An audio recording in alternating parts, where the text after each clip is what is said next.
Apa bedanya dengan yang lampau? Ya, gerakan liberalisasi agama yang disebut juga dengan sekularisasi dan seterusnya waktu itu dimulai dari dalam tubuh umat Islam, dari dalam organisasi Islam, oleh tokoh Islam, oleh orang yang belajar Islam, oleh cendekiawan dari kalangan Islam.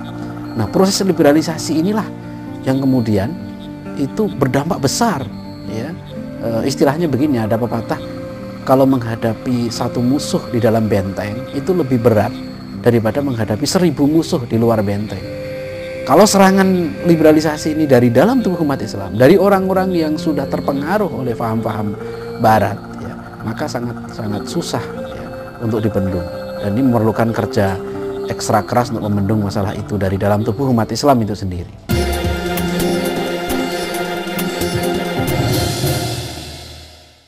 Pemirsa, liberalisasi Islam di Indonesia tidak dilakukan dengan serampangan. Program ini dirancang dengan matang, sistematis, dan ironisnya justru dilakukan para cendekiawan yang tetap menyatakan dirinya sebagai orang-orang Muslim.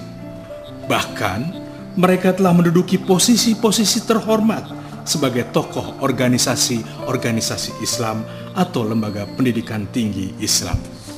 Apa sih sebenarnya gagasan liberalisasi Islam di Indonesia? Kita bisa melihat pada buku yang ditulis oleh Dr. Greg Barton, ya, yang diterjemahkan dalam bahasa Indonesia dengan judul Gagasan Islam Liberal di Indonesia, diterbitkan tahun 99 oleh Paramadina. Dalam buku ini disebutkan sebetulnya ada 4 program utama liberalisasi Islam di Indonesia yang diawali sejak awal tahun 70-an. Ya, pertama adalah pentingnya kontekstualisasi ijtihad, ya, yaitu ijtihad dalam penetapan hukum Islam yang penting bukan teks tetapi konteksnya. Ya, kemudian yang kedua adalah komitmen terhadap rasionalitas dan pembaruan. Rasio lebih penting daripada nas. Ya, kalau ada nas Al-Quran yang bertentangan dengan rasio, maka gunakan rasio. Yang ketiga adalah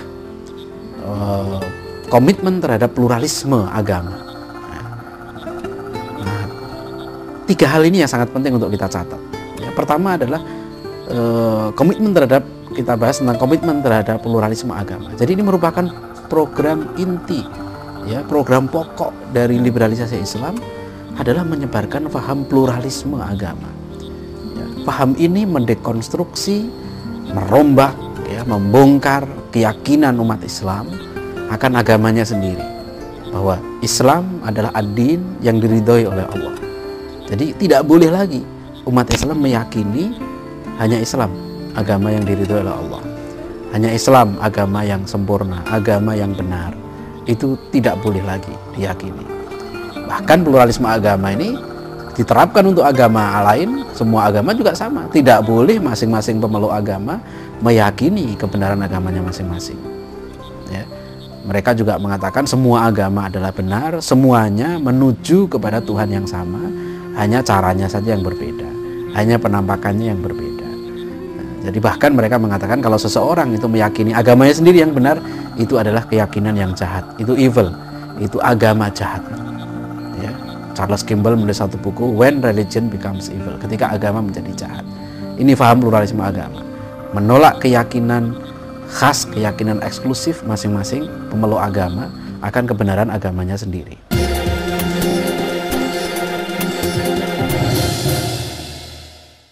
Pemirsa, tahun lalu Departemen Agama Republik Indonesia mengumumkan sebuah hasil penelitian tentang paham liberal keagamaan di berbagai kota di Indonesia. Hasilnya, dalam masalah teologi, Islam liberal berpendapat Tuhan apapun yang disembah oleh umat tidak jadi masalah, karena di sisi lain Tuhan tidak berhak menghukum manusia karena tidak menyembahnya. Karena hal ini bukan wewenang Tuhan untuk mengatur manusia, karena sudah masuk ruang privat. Jadi, dalam pandangan Islam liberal, Tuhan tidak boleh campur tangan dalam urusan manusia.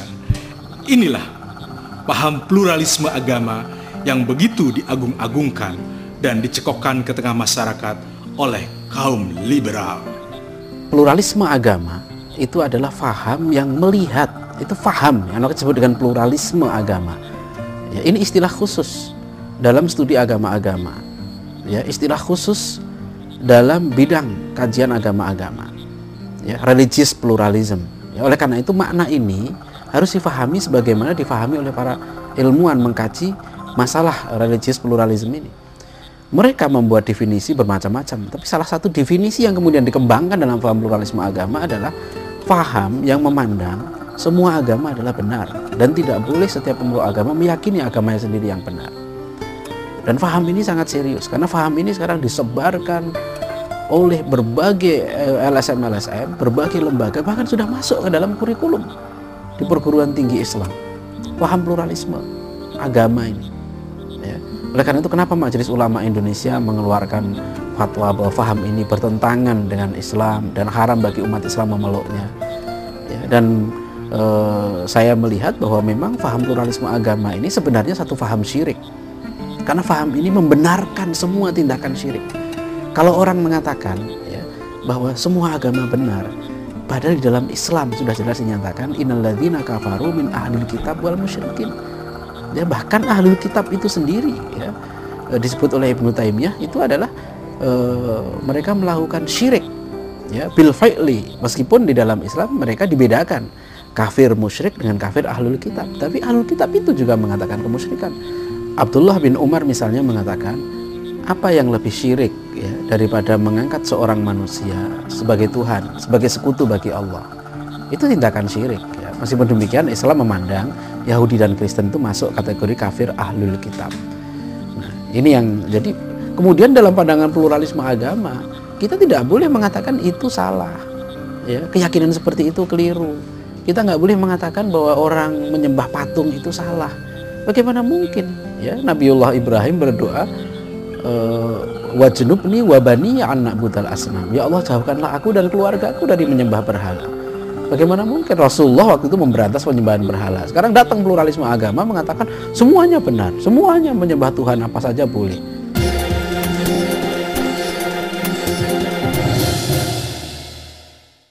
Pemirsa, sebelum MUI mengeluarkan fatwa yang mengharamkan paham liberalisme agama, pada tahun 2000, Vatikan telah mengeluarkan dekret Dominus Jesus yang juga menolak paham pluralisme agama. Anehnya, kaum liberal tidak menghujat Vatikan dan tidak menyatakan Vatikan adalah tolol, sebagaimana mereka lakukan terhadap Majelis Ulama Indonesia. Apa sebenarnya paham ini? Dan mengapa paham ini ditentang oleh agama-agama yang ada? Ada beberapa paham ya, dalam paham liberal agama. Ada beberapa aliran lah ya, kalau Dr. Anis Malik Toha menyebut beberapa aliran seperti aliran global theology, aliran humanisme sekuler, aliran sinkritisme, dan aliran transcendent unity of religion, kesatuan transendensi agama-agama. Saya ingin membahas satu ini, yang penting adalah kesatuan transendensi agama-agama. So, banyak sekali pemikir-pemikir liberal di Indonesia ini yang berpendapat bahwa